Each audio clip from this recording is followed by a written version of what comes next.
Submission is a calling and not a duty in marriage. You know, when you see submission as a duty, then you're going to fight for a right and you're going to struggle to understand God's design and purpose. Few months back, while on the studio, a man called and said to me that we are teaching things that make women to be disobedient to their men, that one is teaching what brings confusion and problems. And that was because he never understood what submission was. Now, marriage is a calling. Jesus said in the last days that many would forbid others from getting married.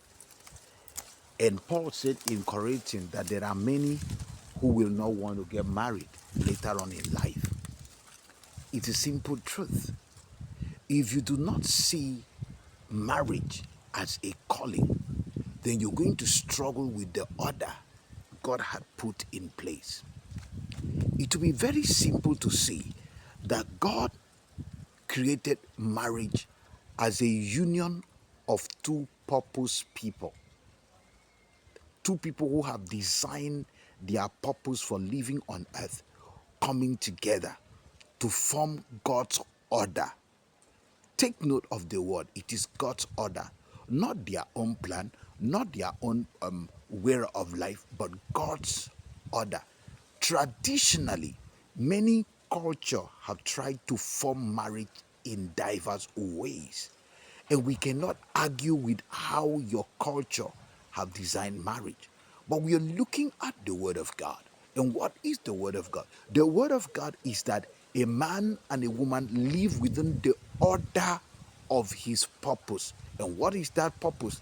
That you live to raise your children, you live to affect the earth, and you live to create impact on a generation.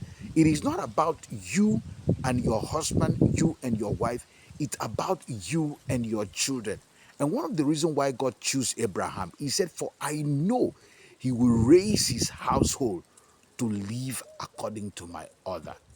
Marriage is a call. Submission is designed within the purpose of that calling.